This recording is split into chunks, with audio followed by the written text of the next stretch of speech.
Nectar, life-giving fuel for bees. In its lifetime, each worker will fly thousands of hours to gather this precious liquid.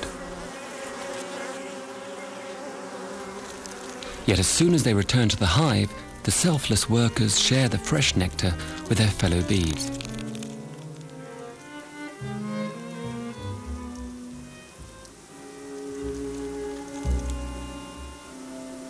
The nectar is concentrated and stored in special cells where it ripens into honey.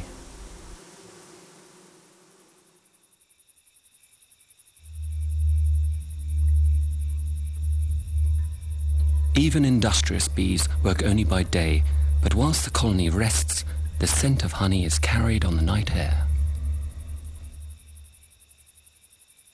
And some creatures will go to great lengths to steal the colony's wealth. This is the death's head hawk moth. In the spring it flies from North Africa, carried across the Mediterranean by the hot winds from the Sahara. Its sinister name comes from the shape of the skull emblazoned on its back.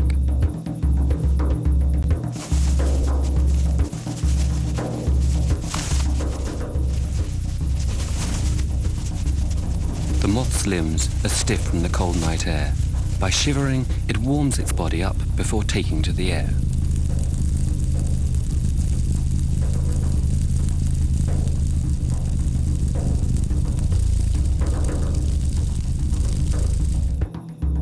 The moth is risking its life on a dangerous mission.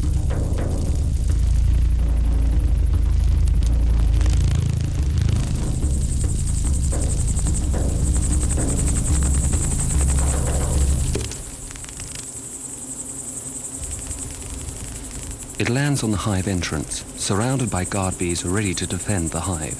But there is no sign of defense. The moth walks boldly past the guards and enters the hive.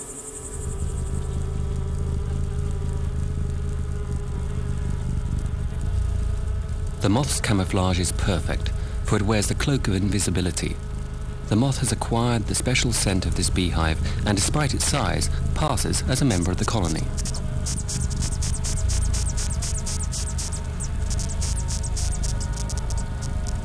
The moth has a further deception. It utters sounds that would normally come only from a queen bee.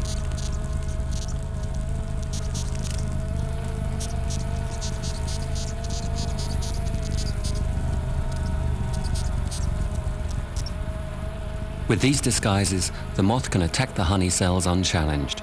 The hive bees notice the loss of honey, but not the robber in their midst. They try to rescue the sweet liquid.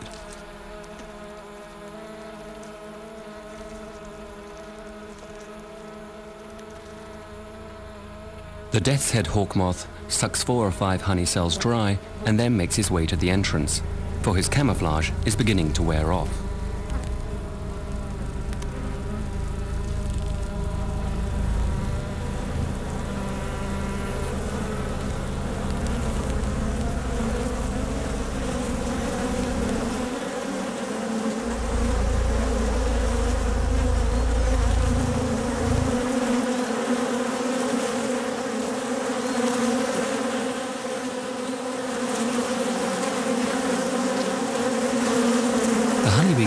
Seems a strange world, chaotic and inscrutable, but only at first glance. In this society, every member has a specific task and everything has its place. Pollen and honey are kept in rows of storage cells, whilst nearby the new generation grow in the brood cells.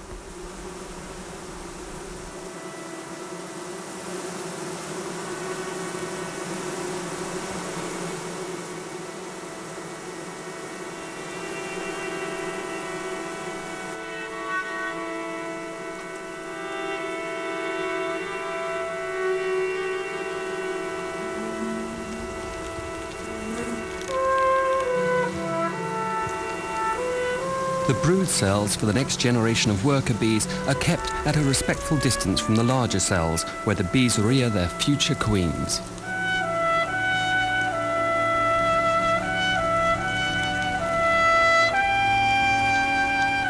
It is the subjects who decide whether an individual will be a worker or a queen bee.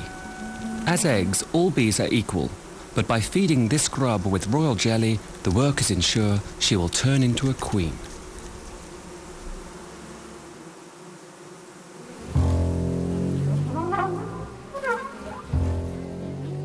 The old queen's reign is coming to an end, and the workers prevent her from laying more eggs. It is a rare moment of social discord and time for the aged queen to leave.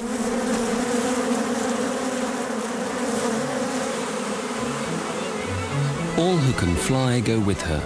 The old queen leaves the hive with her following, the swarm.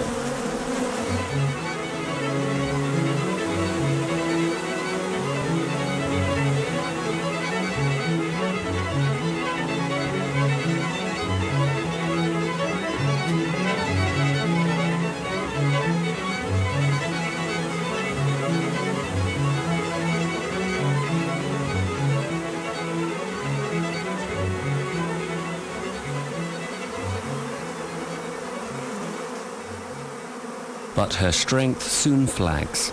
Not far away from the hive she lands to rest, and the swarming bees blindly follow her scent.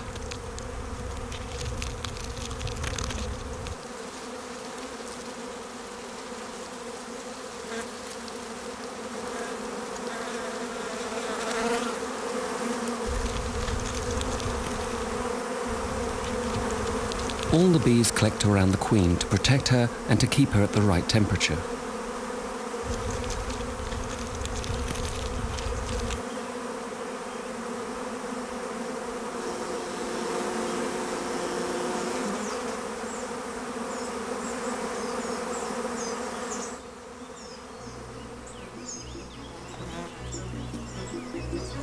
The bees consume a great deal of energy in swarming.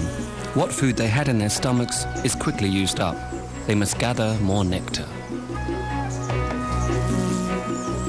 Any food not used by the foraging bee is shared.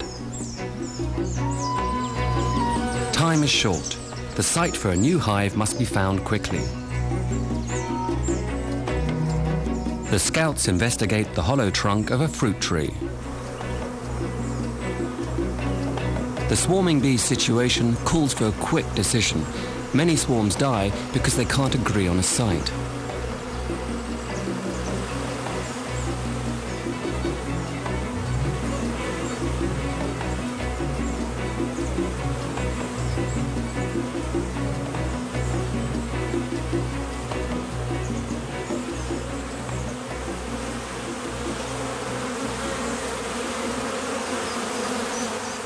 This time, the bees don't hesitate and immediately take possession of the fruit tree.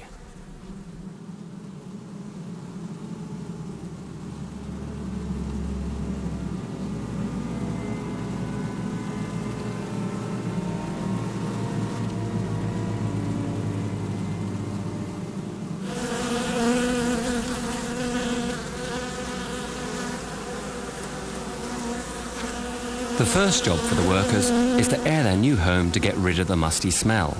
Then the bees spread a scent from a gland on their abdomen. This makes the new address official and allows the stragglers to find the new home.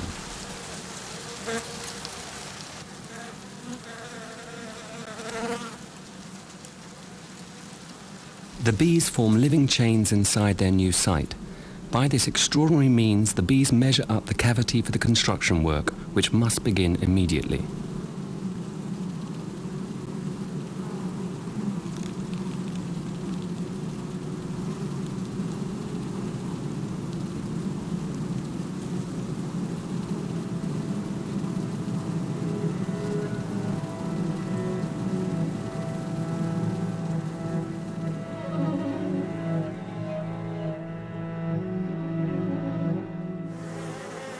Back at the hive, the old queen's last eggs are now hatching.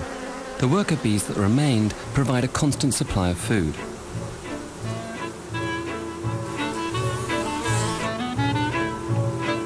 A scout brings a sample of nectar from a newly discovered source. Her dance indicates how rich the supply of food is.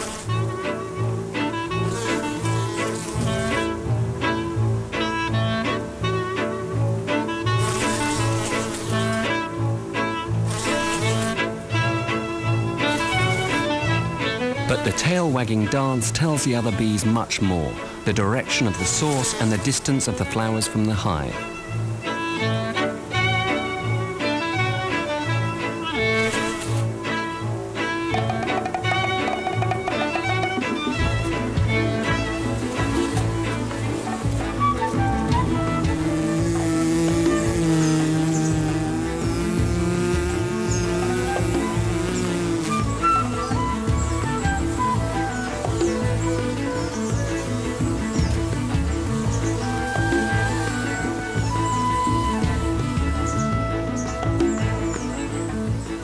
The worker uses a small part of the sweet nectar she gathers to fuel her own activity. Most of it she keeps for the communal store.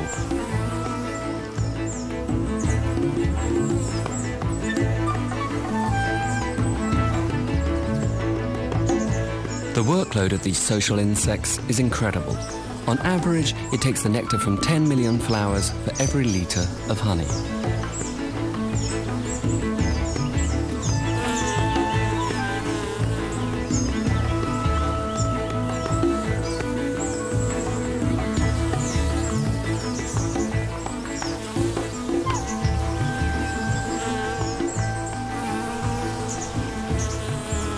The combined efforts of the members of the colony add up to over 10,000 hours of flying and 60,000 kilometers of travel for 1 litre of the precious honey.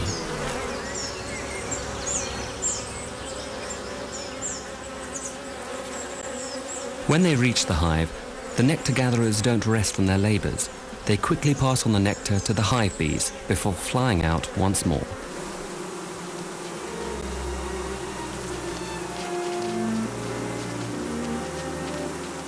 The workers fill the nectar into the honey cells. Later, the nectar is processed in the bees' bodies to produce honey, and finally the cell is sealed with a wax lid.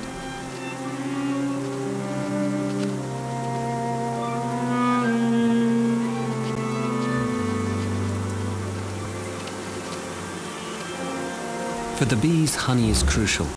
Mixed with pollen, it's also food for the next generation of bees. After pupating, they emerge as adults from beneath the wax covers of their cells.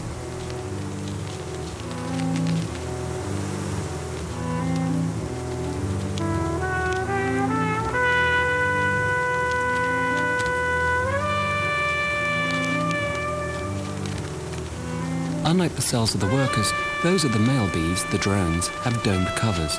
Without these, they wouldn't be large enough to hold the male's bulky bodies.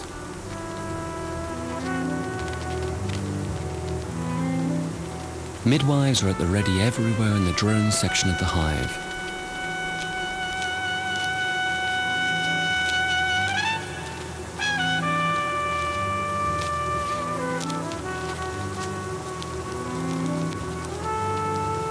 A worker bee has to fight her way out of the brood cell unaided.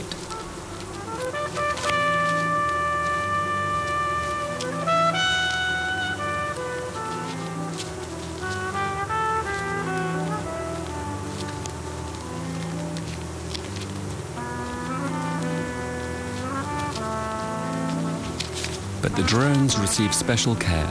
They are helped out of the cell and are immediately fed.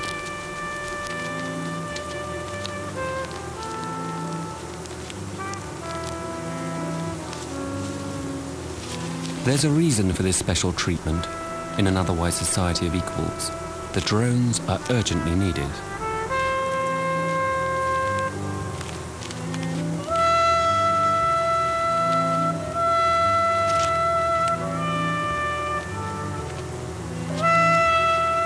Their large compound eyes tell of their sole purpose in life.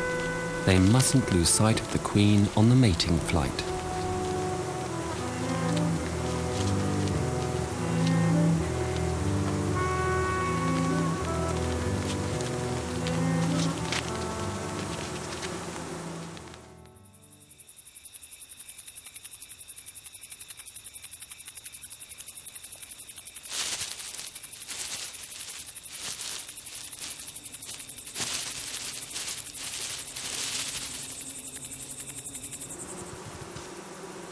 Under the gaze of the owl, a mouse seeks refuge in the hive.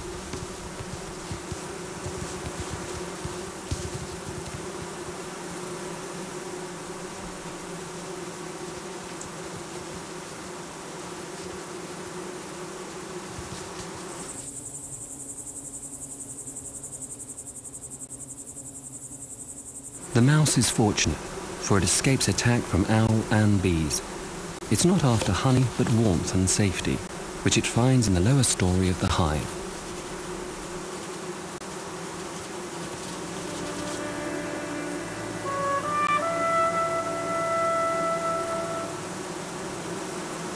Wisely, it doesn't venture higher up into the world of bees. Satisfied with the fallen debris of wax from the cells, the mouse settles into its new luxurious home. For the bees provide not only food, but also air conditioning. They keep the temperature constant for their precious next generation.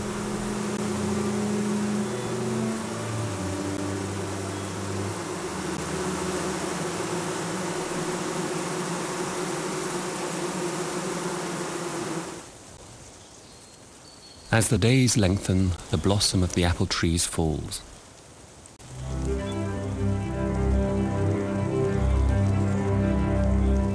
But dandelions provide a new and plentiful source of nectar.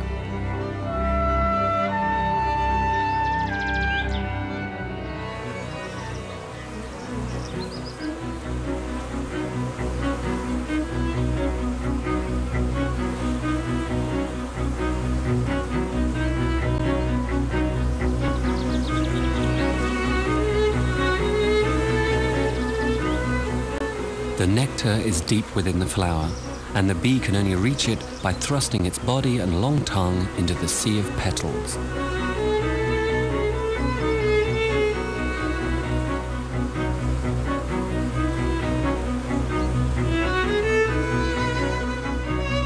As she gathers nectar, pollen collects on the small hairs of her body.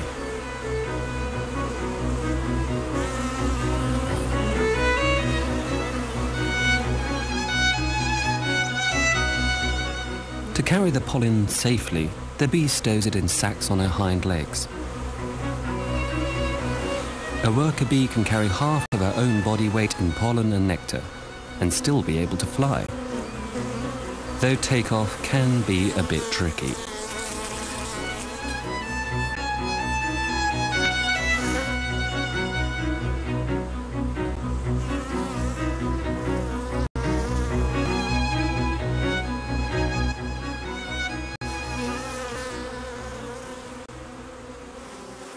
When dandelions are in bloom, all the bees must work harder, even at the hive.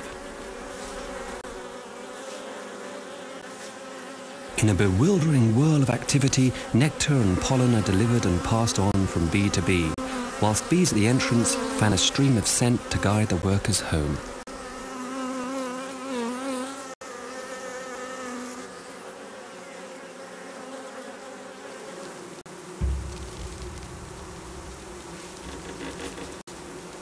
The pollen is stored in special cells.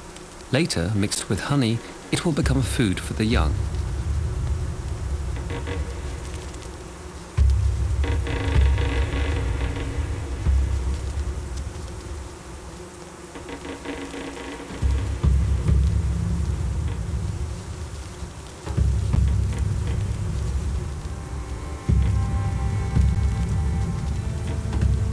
The pollen storage cells stand out from the honey cells by their dark color.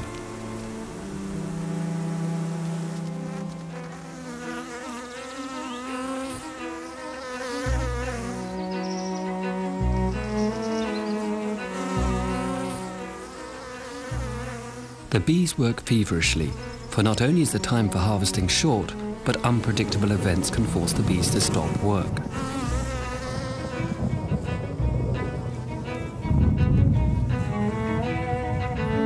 All those who can return quickly to the hive. Those that remain in the fields face the full force of the rain.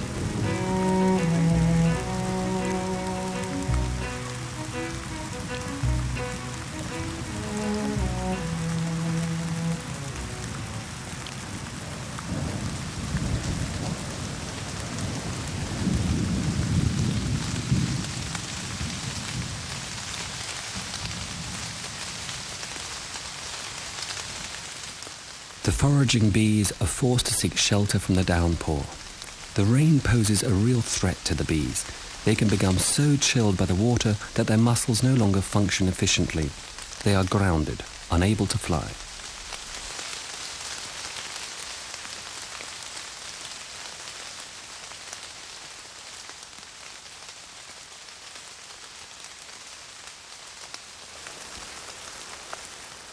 Back at the hive, the guard bees are numbed by the cold.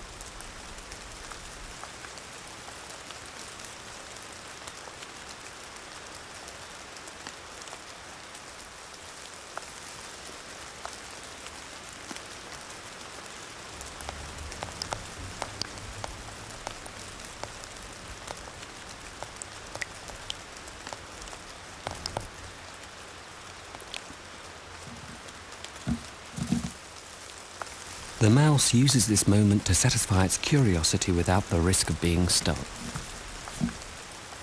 A cluster of sodden, motionless bees hang outside the entrance. Too many foraging bees try to find shelter in the hive at the same time.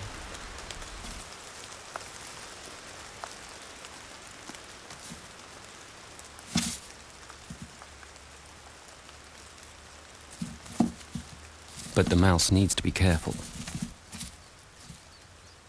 Once the bees dry out, their reaction can be very different.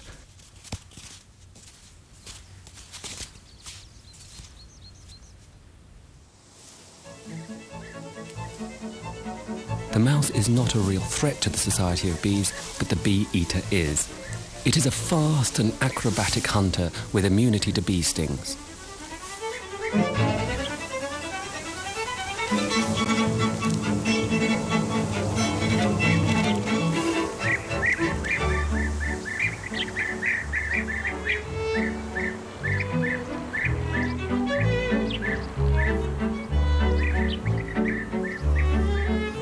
With a brood of hungry chicks in the nest tunnel, the bee-eaters face a constant demand for food.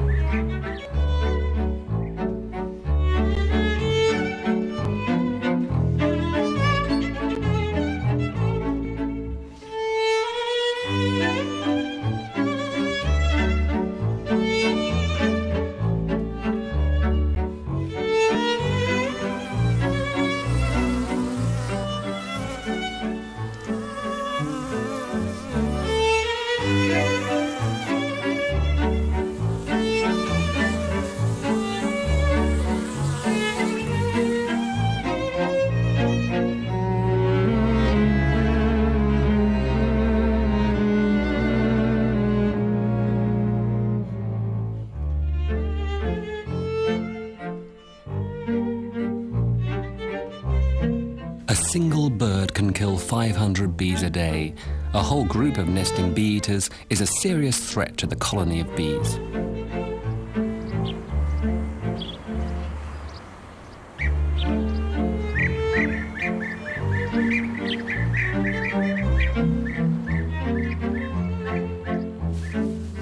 The best the bees can do is become an irritation. The bee-eater's thick layer of feathers thwarts the single bee's attack.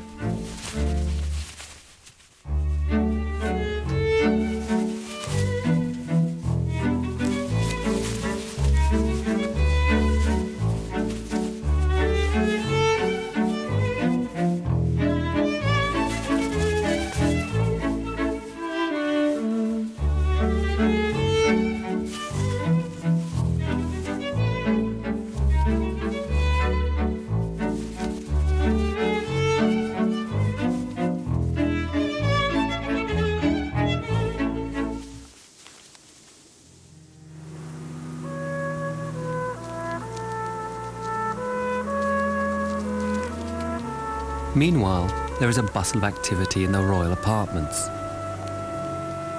Now, 16 days since the old queen laid her last eggs, a new queen emerges.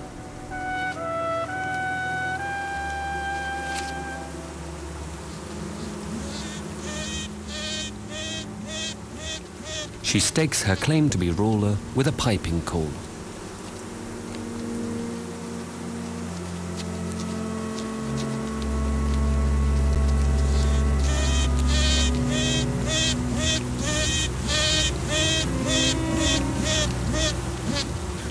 That is not enough to decide the succession to the throne, so she's armed.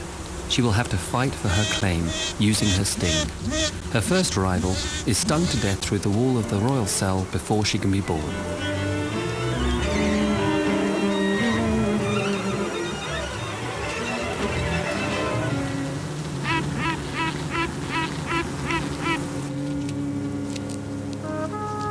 Another queen frees herself from her cell.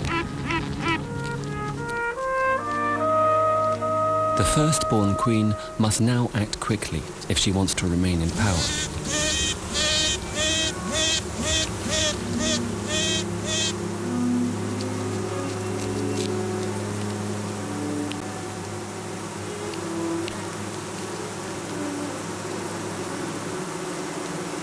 The rival must take up the challenge and gives an aggressive call.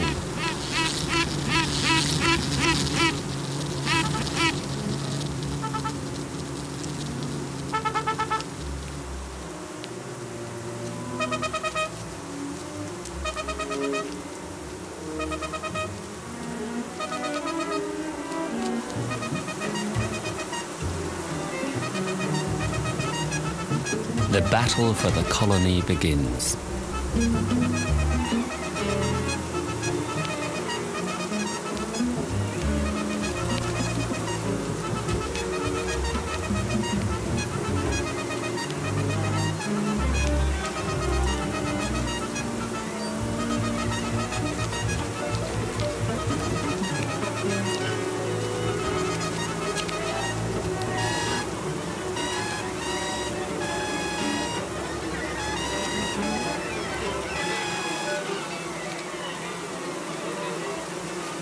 Each queen in waiting tries to sting her rival to death, striking as close as possible to the sensitive abdomen.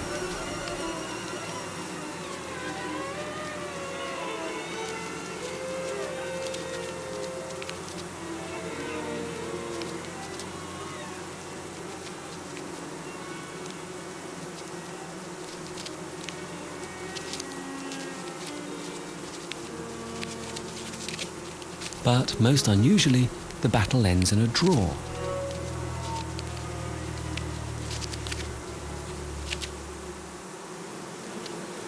The stalemate has dramatic consequences.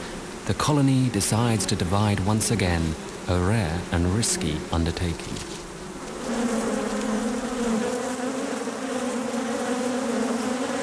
The departing swarm is on a suicide mission, for the newborn queen is a virgin and cannot guarantee the colony's continued existence.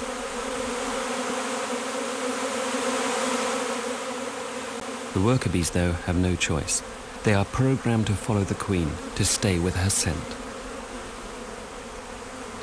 A hasty, unplanned flight from the hive can lead to strange consequences, for scout bees have had no opportunity to find a suitable home.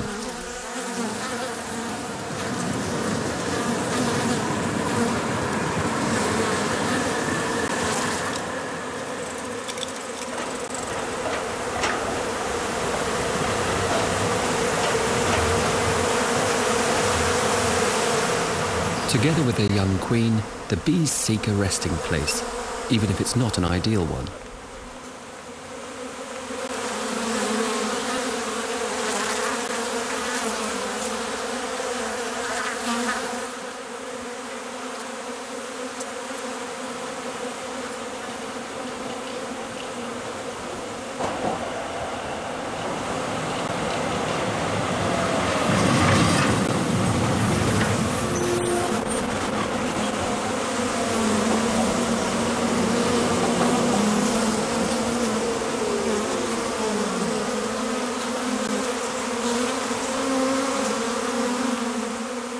Alighting on a live overhead tram wire is dangerous only for the bees. Passers-by have little cause for alarm. Swarming bees have no possessions to defend and so seldom sting.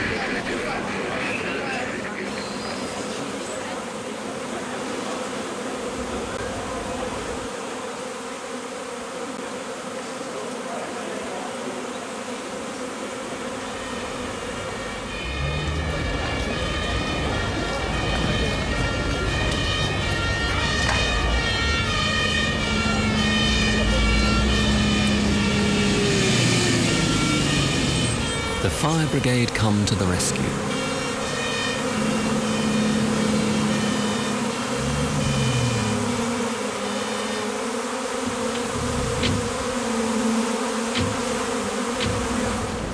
It's the bewildered bees that require their help, and the firemen have brought expert support. But it's not clear how the two beekeepers from the fire brigade can get the obstinate bee colony under control.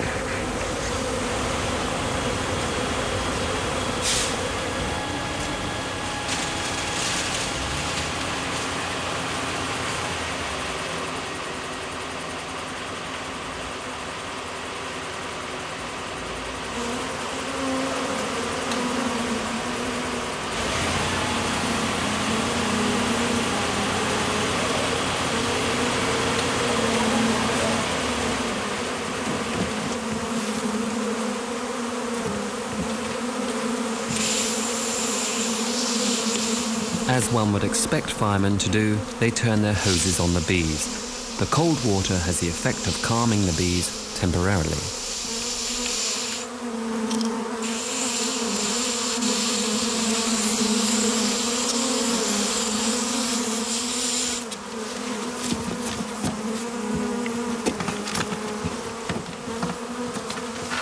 At first, the bees seem to tolerate being shaken into the box.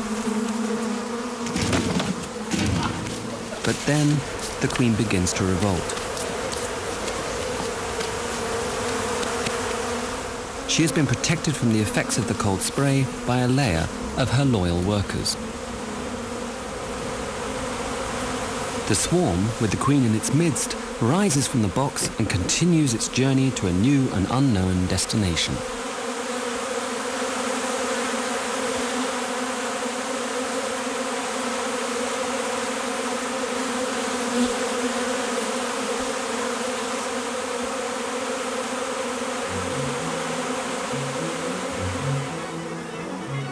Whilst the scouts search for a suitable site for the hive, the swarm forms a temporary cluster for warmth and protection.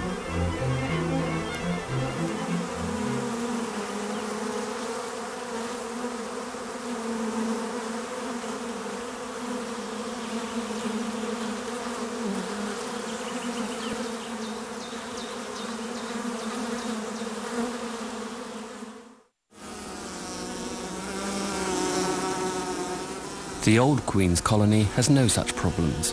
Their joint efforts have turned the hollow fruit tree into a hive.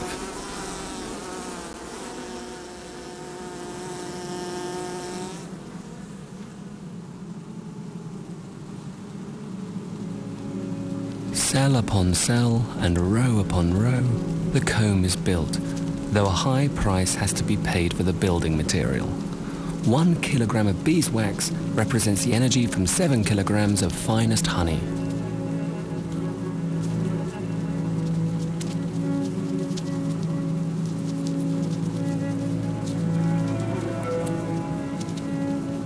There is a reason for the frenetic construction activity. The more cells there are, the more bees will be born. These future workers will ensure the survival of the colony in the fruit tree. Back in the first hive, the concern is the same, whether the next generation will have a future. But here, it is a matter for the queen. The virgin queen must set off on her first mating flight. It is a journey full of uncertainty, for she must join the gathering of the drones at exactly the right moment.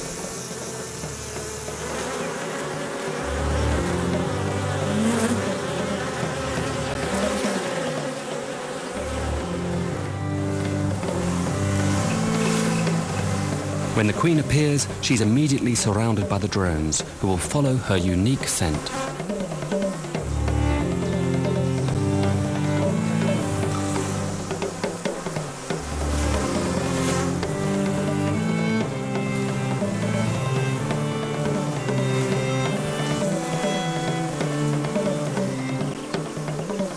The reason for his existence consummated, the drone dies whilst mating. The queen flies back to the hive immediately. The worker bees recognize by a sign on her body that her flight was successful.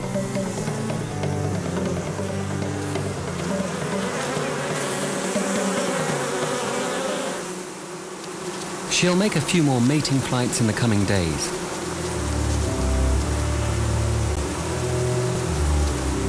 Then have enough sperm in her body to fertilize eggs for the rest of her life. The sperm remains viable for up to 6 years.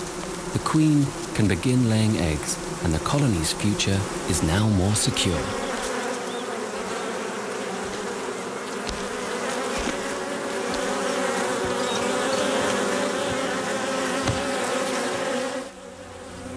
Nearby hornets are also rearing their young.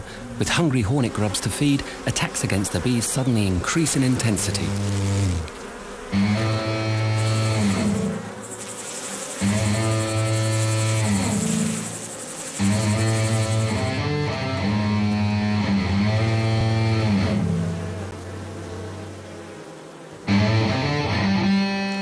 The bees counterattack, even though a single bee has no chance against a hornet.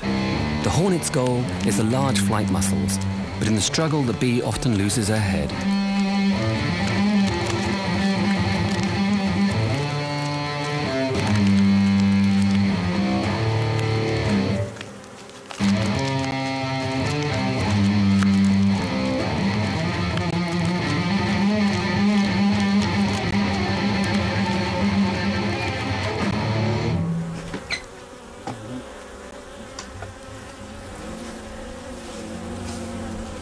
The hornets are nightmare neighbours. They will remain a constant menace to the bee colony for the rest of the summer.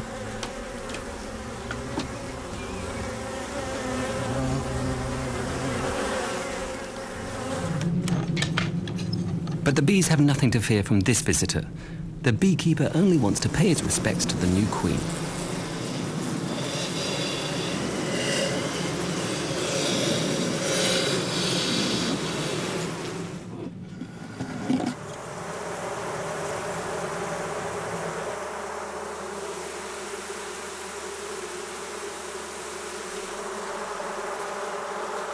But he comes with an ulterior motive.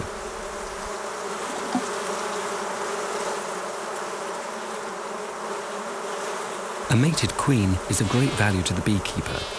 Such prized property must be marked to confirm ownership.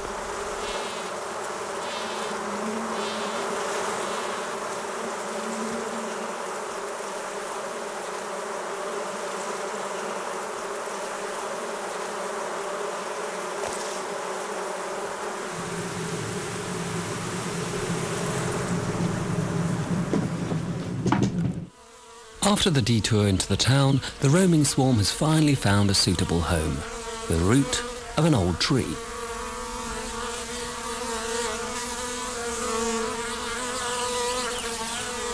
Now that they've settled in the wood, the bees search out honeydew, a sticky liquid containing a great deal of sugar. They'll turn it into valuable woodland honey.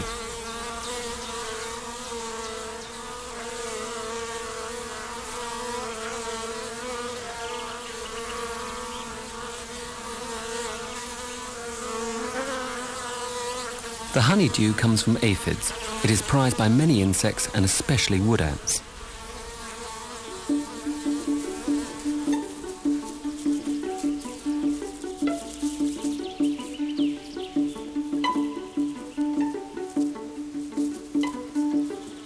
The aphids tap the vessels of the trees to obtain sugary sap. The honeydew is eagerly awaited, and the wood ants massage the aphids with their antennae to stimulate production. The ants act as shepherds tending their flocks.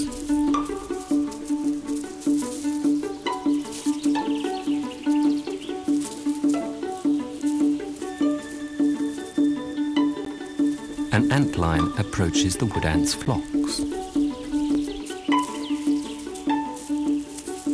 The would-be poacher meets a stern resistance from the rightful owners.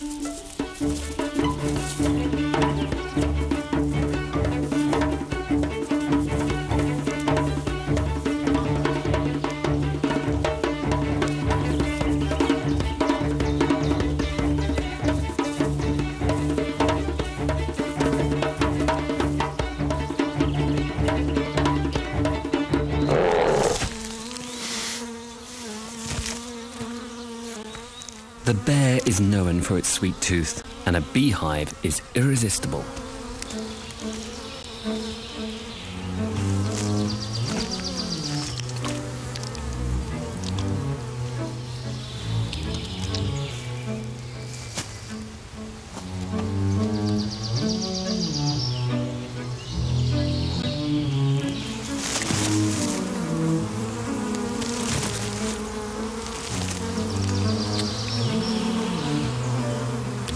To him, honey is at best a side dish. His real goal is the protein-rich grubs.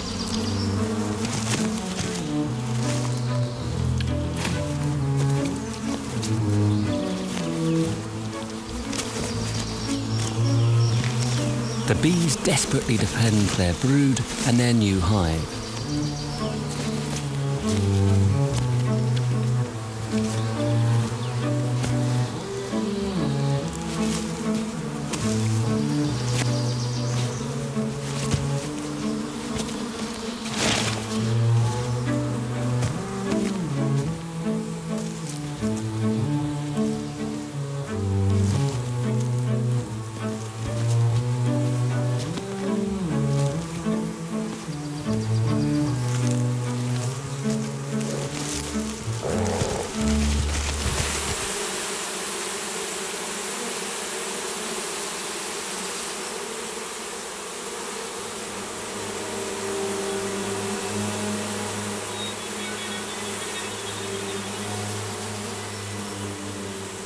The plunderers are already approaching.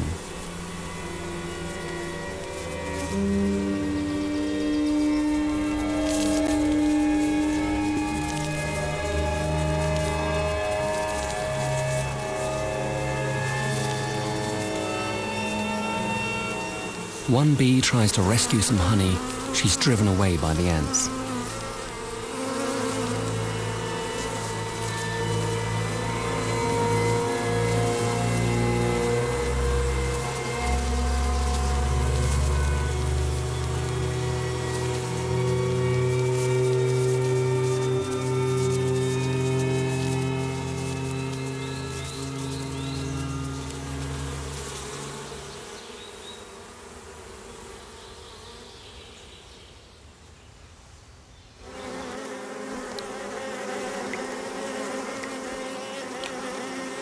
The bees in the home hive have been spared such tragic accidents.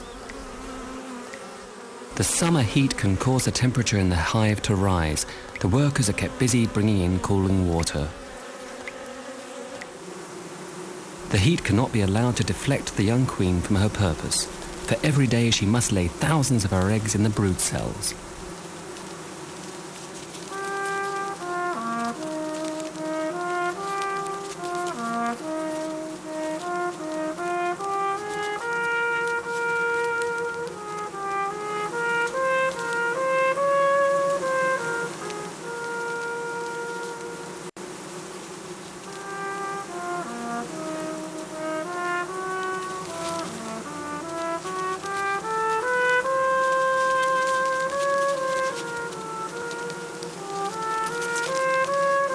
The queen enforces her reproductive monopoly by chemistry. Her royal scent prevents the female workers from laying eggs themselves.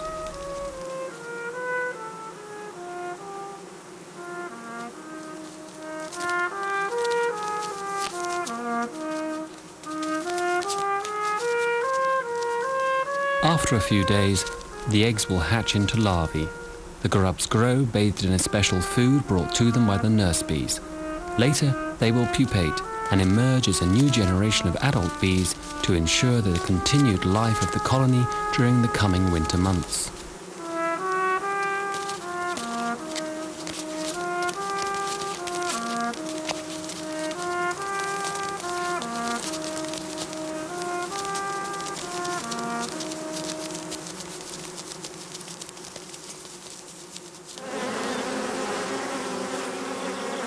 Winter is the hardest time for bees.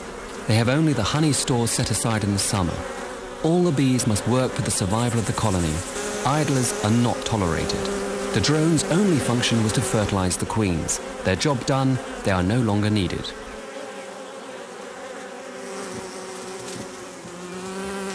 the drones are driven out of the hive to certain death.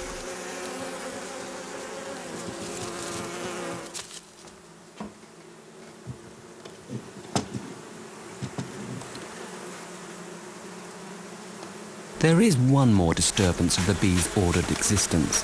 The hive is examined by the beekeeper.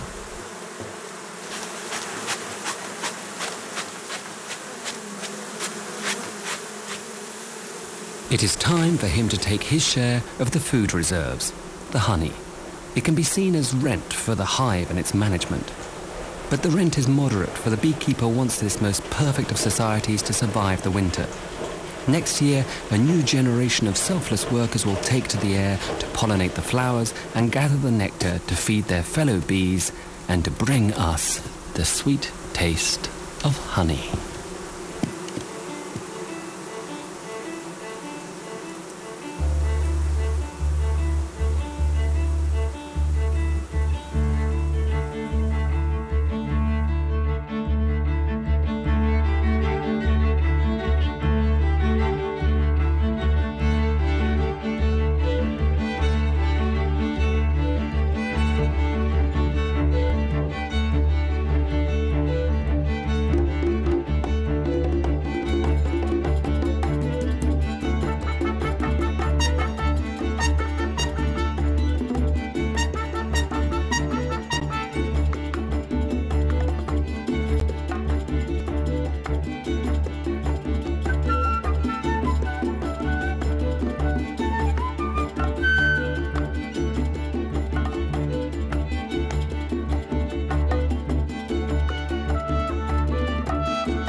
Welcome to Rough Science, a handful of talented scientists